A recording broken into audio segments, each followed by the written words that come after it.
Emprendimiento en Psicología, episodio 29.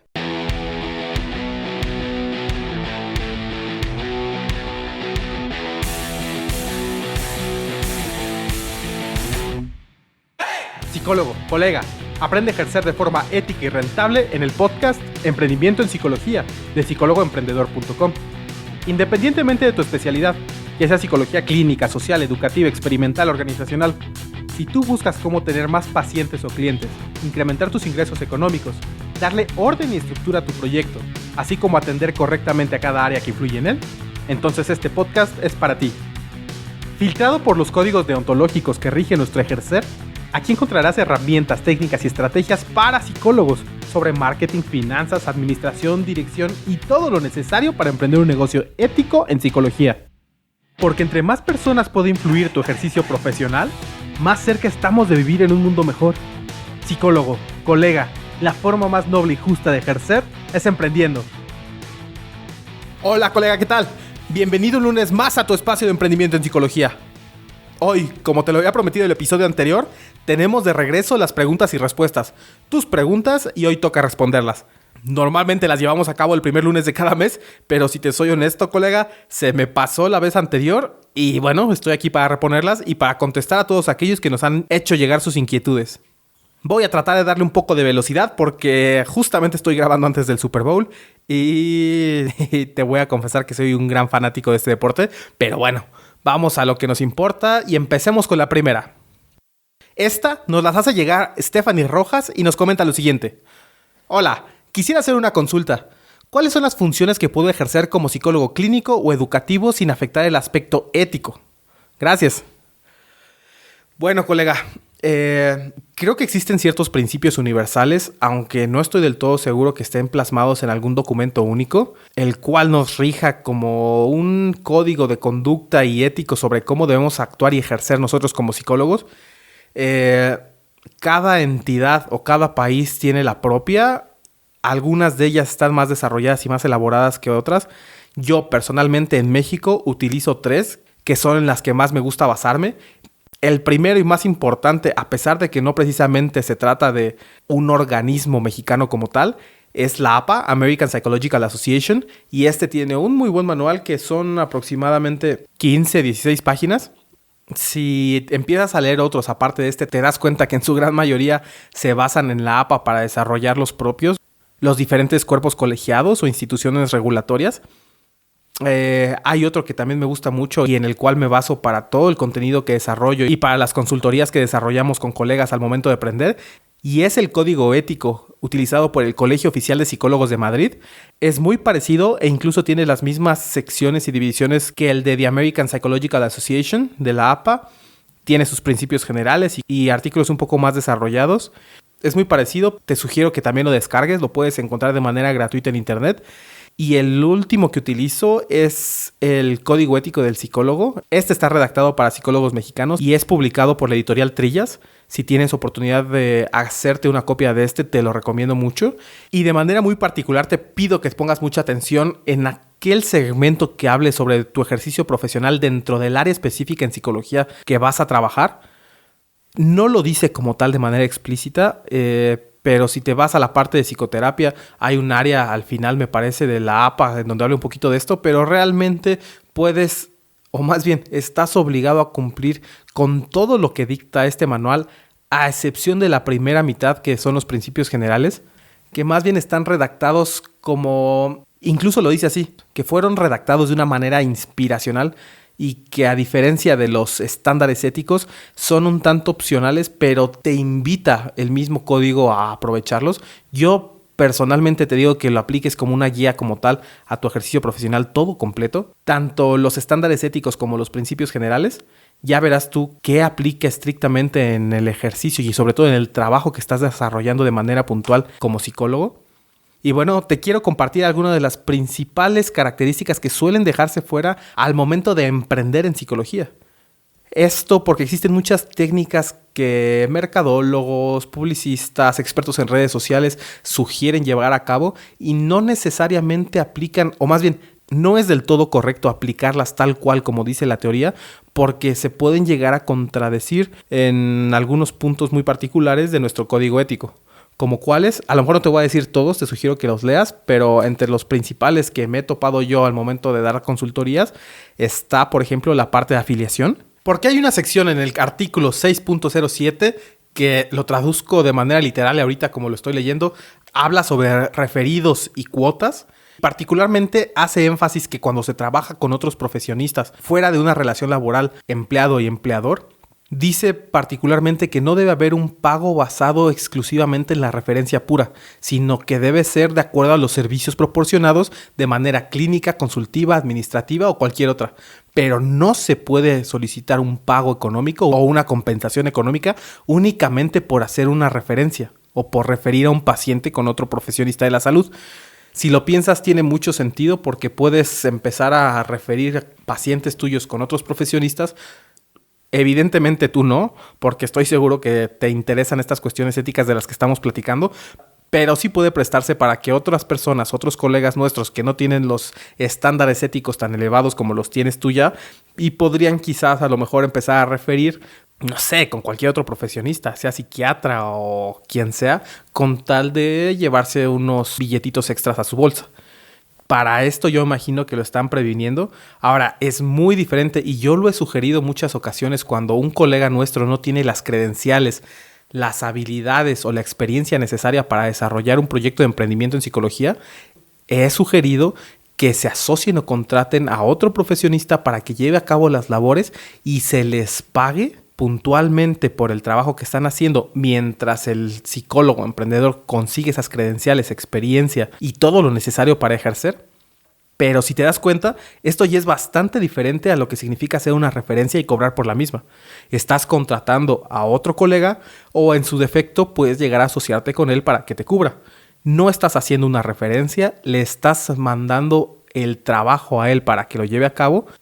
Un trabajo que en teoría deberías estar haciendo tú si tuvieras todo lo necesario. Este es uno de los puntos que hay que tener en cuenta. En cuestión de pedir testimoniales, que esto es una herramienta que ayuda a vender mucho los servicios profesionales del psicólogo, pero particularmente en el artículo del APA, estamos ahorita hablando del APA, en el artículo de testimoniales, que es el número 5.05, dice que los psicólogos tienen prohibido solicitar testimoniales de una persona que esté recibiendo psicoterapia de manera presente. Bueno, con esto me refiero a que esté activa esta relación consultante, paciente y terapeuta por las particulares circunstancias que implica hacerlo con respecto a la vulnerabilidad del paciente al momento que está llevando su proceso psicoterapéutico. Dice, o más bien, sugiere que una vez que haya terminado la relación terapéutica se pueda hacer y solicitar el testimonial siempre y cuando tu paciente así lo decida y lo quiera y no lo presiones para hacerlo. Esto es un poco delicado, como digo, particularmente en psicoterapia, porque también hay otros aspectos dentro del código ético que nos obliga a respetar la confidencialidad del paciente mismo. Ahora, si ya terminó el proceso, como decimos, si él está totalmente de acuerdo y sobre todo tú consideras que no está violentando o vulnerando la situación particular de este paciente, pues adelante, hazlo, ¿no? Con respecto a los acuerdos económicos, a las cuotas que tú vas a cobrar, también hace referencia el código ético que nunca debes de tergiversar el cobro de tus honorarios.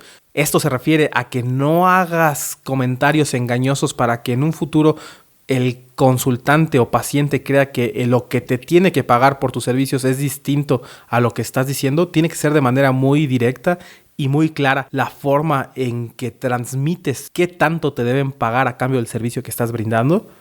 También habla de que cuando el paciente o consultante no te pague por tus servicios y haya firmado algún tipo de documento que lo obligue legalmente a hacer el pago de estos, particularmente hay una fracción dentro de un artículo que te dice que tienes que hablar con él antes de vender estos papeles a una agencia recolectora de deudas.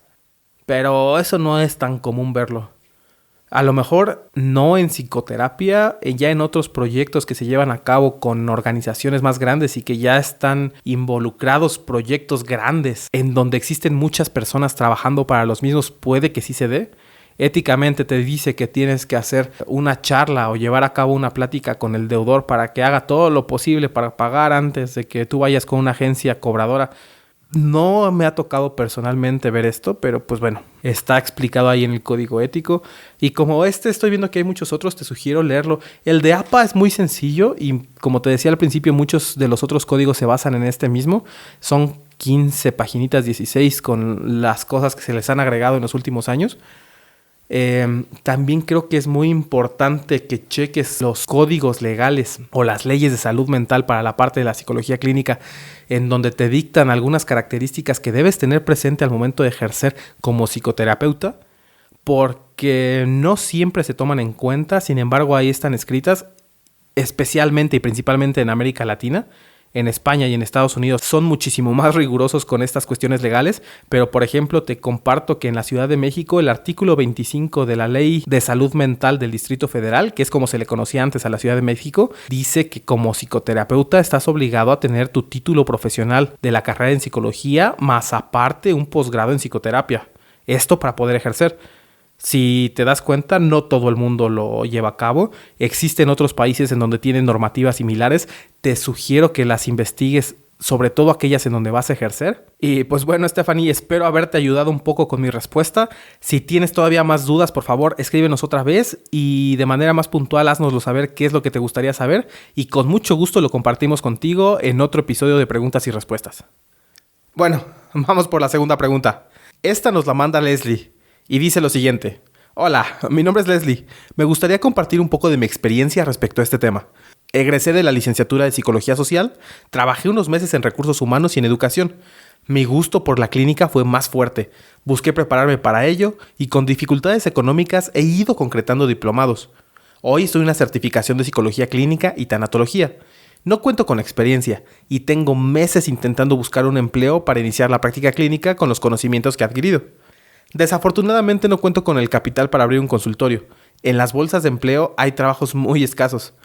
Me dio alegría saber de ustedes. Me gustaría ser parte de este proyecto y de su crecimiento. Tengo muchas ganas de comenzar. Tengo la actitud y sé que cuento con las habilidades importantes para poder iniciar, perfeccionar y desarrollar otras más. Quedo a sus órdenes y muchas gracias. Pues bueno, Leslie, muchas gracias a ti por haber tenido la confianza de habernos compartido tu situación y tu caso. Quiero que sepas que no es una situación particular y única que solo te está pasando a ti. Es un caso que se repite de manera constante entre nosotros como psicólogos. Es también bastante importante que sepas que las emociones que están generando en ti son bastante genéricas en nuestro entorno y en nuestro gremio. No sientas que estás haciendo las cosas mal, pero definitivamente hay algunas características o algunas cuestiones que se pueden mejorar en una situación como la que estás atravesando. Lo primero que puedo darme cuenta es la diversidad en cuanto a tu formación, en los estudios profesionales que has tenido y los trabajos en los cuales te has desenvuelto.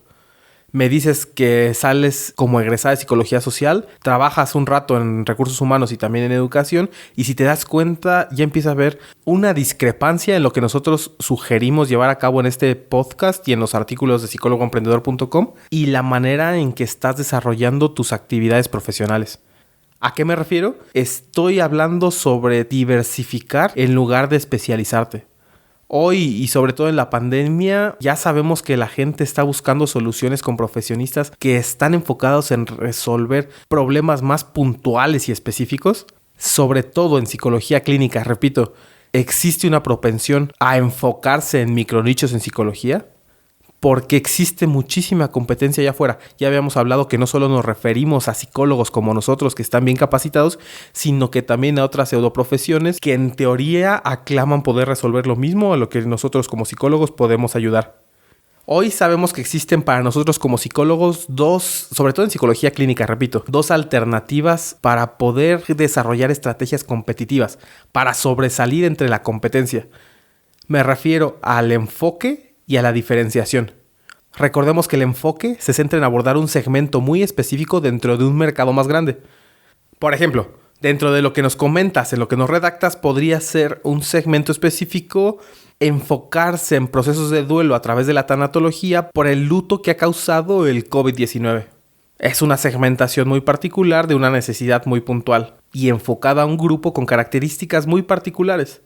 Si tratamos de dar un ejemplo para todos los colegas que nos están escuchando y que no son psicólogos clínicos, a lo mejor podría ser el desarrollar una agencia como una especie de mystery shopper que son estas personas que van a las tiendas o a los negocios, se hacen pasar por clientes, consumen y van analizando todo el proceso y la forma en que los trabajadores y empleados desarrollan su trabajo, para que así pueda llevarse un reporte a las gerencias y a las personas que toman decisiones en esta misma organización. Pues de la misma manera puede existir una agencia como de Mystery Shopper, pero que evalúe a lo mejor en el campo las competencias que tienen los empleados de una compañía determinada para poder compararlas con su descripción de puesto y hacer un programa para recortar esta brecha que existe con los trabajadores determinados, o a lo mejor hasta cambiarlos. Este podría ser un ejemplo dentro de la psicología organizacional. Ahora, la segunda estrategia para competir es la diferenciación, y esta se centra en poder dotar a un servicio o un producto una cualidad única, aquella que la competencia no tiene todavía y que no es tan sencillo para ellas idílicamente copiar. Por ejemplo, regresemos a la psicoterapia. Imaginemos que eres un psicoterapeuta que ofrece unos sensores de biofeedback y aparatos con respuesta áptica para poder tener una mejor información durante un proceso de psicoterapia, pero en tiempo real. Imagina que puede darte los resultados de pruebas psicométricas al mismo tiempo que estás llevando la entrevista dentro de un proceso psicoterapéutico. Estos son servicios que normalmente no están presentes dentro de consultorios de psicoterapia. Puede ser particularmente único y ser el punto medular de la diferenciación de un ejercicio profesional con respecto a su competencia. Habíamos hablado en otros episodios que otro ejemplo puede ser una línea de contacto para atención en crisis. Además de la práctica profesional, puedes dejar abierto un número telefónico en donde tú y otros colegas puedan atender algunos casos puntuales y llevar a cabo estrategias de intervención en crisis a los clientes de ese núcleo o a los pacientes cuando así lo requieran. Esta es una característica de un servicio que no todo mundo tiene allá afuera. Ahora, me estás comentando en lo que nos redactas que te cuesta mucho trabajo hacer los pagos pertinentes para poder desarrollar un consultorio específico en psicoterapia. Bueno, pues imagínate que si tu ambiente lo permite, tus características y la seguridad de donde vayas a ejercer, imagina que puedes, en lugar de pagar el consultorio como tal, pues vas a la casa de los pacientes, te aseguras que existan las condiciones mínimas necesarias como para poder llevar un proceso psicoterapéutico, y esta característica puede ser la diferenciación particular de tu ejercicio profesional. Esto te lo estoy comentando con la poca información que tengo y sin tomar en cuenta los estudios éticos y de seguridad, como te estaba comentando, que tienes que analizar antes de llevar a cabo este proyecto. Y si no funciona, ¿has probado estos lugares en donde rentan consultorios por hora? Bueno, decíamos que en la mayoría de los casos podrías adoptar estrategias competitivas tanto de enfoque como diferenciación, pero en otros casos, no en psicoterapia, también existe una tercera alternativa que yo no la recomiendo por lo general. Y me refiero a trabajar siendo el líder en costes. Ser la persona o el profesionista, el psicólogo que ofrece un servicio o un producto determinado al costo más bajo posible. Normalmente esto se hace para poder vender y llegar a la mayor cantidad de personas posibles y así poder despegarse de la competencia que pueda llegar a entrar en un futuro. Se requiere una suma muy fuerte de inversión económica y normalmente yo no lo recomiendo en general, pero bueno, ahí está la otra alternativa, prácticamente como un dato curioso. Bueno, colega, de lo que me platicas, creo que lo que más puede llegar a funcionar contigo es hacer la especialidad por enfoque, aunque esto ya lo irás viendo tú de acuerdo a las características particulares de tu persona, de tu formación y del proyecto que quieras desarrollar. Te invito enfáticamente en escuchar el episodio anterior, en donde hablamos de diferentes alternativas que tenemos como psicólogos para poder contar con distintas fuentes de ingresos de acuerdo a la teoría de los cliductos que se abordó en ese mismo episodio. Si no mal recuerdo, ahí también comentamos que existen distintos escenarios para poder ofrecer también distintos productos o servicios con sus características muy particulares. Y básicamente se centran entre otras cosas, pero principalmente tiene un papel importante el rol macroeconómico a través del cual se está atravesando. Por ejemplo, cuando hay crisis económica y hay un sentimiento de escasez, es poco probable que se consuman aquellos productos o servicios que son de precios elevados, a diferencia con otros más baratos. En el mercado de carros, por ejemplo, cuando hay bonanza económica y la economía va muy bien en general, suelen comprarse más carros de agencia del año, y cuando el sistema económico se encuentra del otro lado de la moneda y se pasa por un periodo de crisis, pues la gente suele comprar más carros usados que nuevos. Lo mismo pasa con nuestros servicios como psicólogos. Imagínate que estás apostando todos tus ingresos a ofrecer tus servicios como psicoterapeuta. Pues cuando la gente tiene pocos recursos, normalmente suele reservarlos para cuestiones que ellos consideran un poco más importantes. No digo que así lo sea, pero en general el servicio de psicoterapia y muchos otros productos y servicios de psicólogos no son tan bien valorados como deberían allá afuera. Pues en estos momentos de crisis, pues menos. Entonces, si estás dependiendo tu subsistencia de un servicio que es relativamente caro, va a ser poco probable que te contraten tanto como quisieras. A lo mejor sería todavía un poco más viable que desarrollaras algún infoproducto o una guía, por ejemplo, para ayudar a familiares quienes perdieron a un ser querido a causa de la pandemia. Una guía que pueda ser sistematizable y que no implique demasiado trabajo para ti extra el vender 5, 10, 20, 1000 adicionales a la primera venta. Porque todo está basado en cuestiones tecnológicas, que una guía no tiene que ser muy complicado. Puede ser un archivo en PDF o incluso puedes desarrollar un video y subirlo a una plataforma como Vimeo, por ejemplo. Fuimos muchísimo más cuidadosos al abordar este tema en el episodio anterior. Te sugiero que lo escuches. También hablamos en su momento, no recuerdo muy bien en qué número de episodio fue, pero hablamos sobre la pirámide de productos y servicios para poder ganar cierta confianza ante tus pacientes o clientes potenciales, empezando por la base de la pirámide, aquellos productos que son o servicios que tienen un precio muy bajo y conforme vayan subiendo hasta la punta de la pirámide, ahí se encuentran los más elevados de precio. Puede ser que ahorita te empieces a enfocar a lo mejor por cuestiones de morbilidad y relacionados con tus diplomados de tanatología a trabajar con estas pacientes que perdieron un ser querido gracias al COVID y después de ahí lo vayas adaptando a lo mejor hacia otras áreas que vayan surgiendo, por ejemplo, algún tipo de enfermedad terminal, qué sé yo, sabrás tú cómo manejarlo. Si decides ir por esta área o por cualquier otra, es muy importante encontrar a socios estratégicos. Por ejemplo, si vas por este rumbo que te comento, que una vez más, te reitero que tengo muy poca información, solo tengo disponible lo que me comentas en tu redacción. No necesariamente tienes que enfocarte en estos temas, pero lo estoy manejando como un ejemplo para que pueda quedar un poco más claro. Pero supongamos que vas por esta línea en relación a la tanatología y a lo mejor a pérdidas de parientes o gente cercana a raíz del COVID. Puedes encontrar algún socio que te pueda ayudar, como puede ser algún hospital o a clínicas. Ahorita no sé si sea igual en todas partes de América Latina o en España, tal vez no, pero en la Ciudad de México y en México en particular está habiendo un boom del desarrollo de clínicas privadas. Pues a lo mejor si es lo mismo en tu situación, podrías ir a tu ciudad a visitar todas estas clínicas que estén trabajando con pacientes con COVID y ofrecer tus servicios. Te sugiero que puedas calcular los precios de tus servicios de tal forma que puedas apartar un porcentaje de lo que puedas llegar a vender y destinarlo a estos socios tuyos como si fuera una especie de servicio de afiliación, de tal forma que con los infoproductos que puedas llegar a realizar por cada cliente que te manden y que compren tus productos, tú puedas destinarle un porcentaje a estas clínicas, a estos hospitales o incluso a las personas que están atendiendo ahí y no necesariamente están a cargo del hospital mismo, de la clínica misma. Yo me he dado cuenta particularmente que en agencias funerarias también existen algunos folletos y panfletos en donde se trabaja de manera conjunta entre la agencia funeraria y psicoterapeutas enfocados en tanatología. No pertenecen a la misma institución ambos, pero tienen una relación colaborativa que al parecer funciona muy bien. Ahora, es muy importante tomar en cuenta las cuestiones éticas, colega. En el caso anterior al tuyo, Leslie, cuando estábamos dando respuesta a la pregunta de Stephanie, ahí tocamos algunas cuestiones éticas. De hecho, lo abordamos un poco más amplio. En México, te repito, está prohibido ejercer como psicoterapeuta si no se cuenta con la licenciatura en psicología y un posgrado en psicoterapia. Eso lo tienes que tener en cuenta si tienes también estas limitaciones legales en tu localidad o en donde vas a ejercer.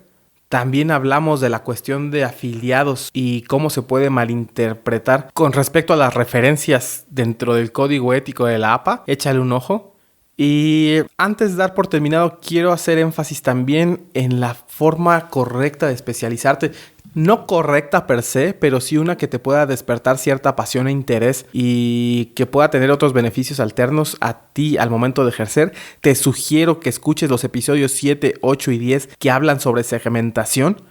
Vas a tener más claridad si los escuchas y sobre todo échale un ojo al episodio número 11, en donde hablamos de la importancia de tomar en cuenta tus características personales como tus pasiones, vivencias y tu Ikigai, que ahí hablamos un poquito más al respecto, para poder determinar la segmentación que más puede llegar a convenirte a ti al momento de ejercer por el entusiasmo y la ilusión que puede desarrollar tu trabajo si lo basas en aquellas características que son importantes para ti como persona y como profesionista. Ahora, también tenemos un episodio en donde hablamos sobre el FODA, en donde tratamos de hacer un análisis sobre las características tanto internas como externas, positivas y negativas, para ejercer y desarrollar tu proyecto en psicología. Te sugiero hacer algo similar, pero analizando tu parte individual como persona para ver cuáles son tus fortalezas que tienes, tus oportunidades, amenazas, debilidades. Y una vez teniendo estas características en un papel y ya que las puedas analizar, va a ser más sencillo que puedas dirigir a lo mejor un proyecto de emprendimiento con estas características tuyas para potenciar aquello que se puede potenciar y a lo mejor mitigar un poco aquellos puntos que no son tan deseables para poder ejercer. Estas características te van a ayudar a lo mejor a escoger una estrategia competitiva, ya sea de diferenciación o de enfoque, y muy probablemente, como decía Steve Jobs en su momento, vas a poder conectar los puntos una vez que empieces a mirar hacia atrás, de acuerdo a tu formación académica, a tu experiencia de vida, a tu formación profesional, a tus gustos y pasiones, y sobre todo a aquellas características que puedan dotar de un sentido de vida al proyecto que estás por realizar. Porque recuerda, colega, cada vez es más complicado. En general, para los psicólogos es complicado encontrar trabajo, ya te diste cuenta. Pero si no eres un excelente profesionista y no sabes cómo comunicar todas las ventajas que implica para tus clientes o pacientes el trabajar contigo, va a ser difícil que puedas desarrollar tu ejercicio profesional de una manera sostenible y rentable. Es por eso que hago énfasis en la importancia de destinar tu proyecto en algo que sea realmente atractivo para ti y que pueda generar muchísimos beneficios para las personas allá afuera con quienes vas a trabajar, clientes, pacientes o consultantes, porque ya no hay cabida para psicólogos mediocres. No estoy diciendo que tú lo seas, no me malentiendas.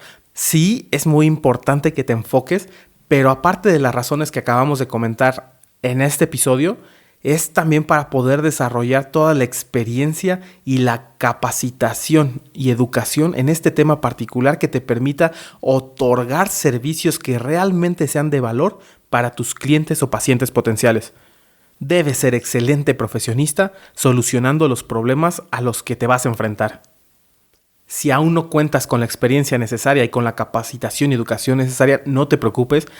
Te sugiero que encuentres a un socio, a otro psicólogo que tenga todas las credenciales y experiencias y que pueda trabajar contigo como socio, o que puedas contratarlo a lo mejor de manera temporal mientras adquieres tú este conocimiento y práctica, y al mismo tiempo estás haciendo el trabajo pertinente para empezar a atraer clientes o pacientes a este enfoque nuevo que estás empezando a desarrollar.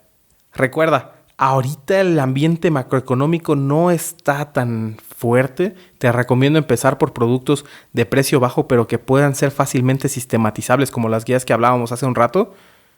Va a ser más sencillo que las puedas ofrecer y vender. Repito, tienen que solucionar un problema real y tienen que ayudar a las personas allá afuera. O a lo mejor puedes hacer intervención en crisis por personas quienes acaban de perder a un ser querido. No sé. Esto ya tendrás que definirlo tú de acuerdo a tus características muy particulares para poder darle dirección a tu proyecto de emprendimiento de tal forma que todos tus esfuerzos estén canalizados a trabajar hacia la misma dirección y rumbo hacia donde tú te quieres dirigir. Bueno, Leslie, espero que estas palabras hayan sido de apoyo de alguna manera para ti. Te deseo muchísima suerte en tu proyecto y sobre todo deseo que encuentres la posibilidad de poder aportar muchísimo valor con todo tu conocimiento y formación académica. Ya no vamos a abordar una pregunta nueva, se nos extendió el episodio una vez más. Ya habrá momento para retomar de nuevo las preguntas el primer lunes de cada mes. Y por lo pronto, hasta aquí le dejamos. Hasta aquí el episodio del día de hoy en el podcast Emprendimiento y Psicología de psicólogoemprendedor.com. Muchísimas gracias por todo, por dar un me gusta, 5 estrellas, por compartir este episodio y sobre todo por contratar nuestros servicios de consultoría y creación de páginas web, lo que hace esto posible y sostenible. El próximo lunes te enseñaremos a desarrollar un modelo de negocios en psicología. Te hablaremos de las principales áreas, fuera de la psicología misma, que se ven involucradas en tu ejercicio profesional. Socios, cómo cobrar, propuesta de valor y muchísimo más. No te lo puedes perder. Yo soy Julio César Cuevas y nos vemos en el siguiente episodio con más de emprendimiento en psicología. Pero por lo pronto, recuerda, psicólogo, colega, la forma más noble y justa de ejercer es emprendiendo. ¡Adiós!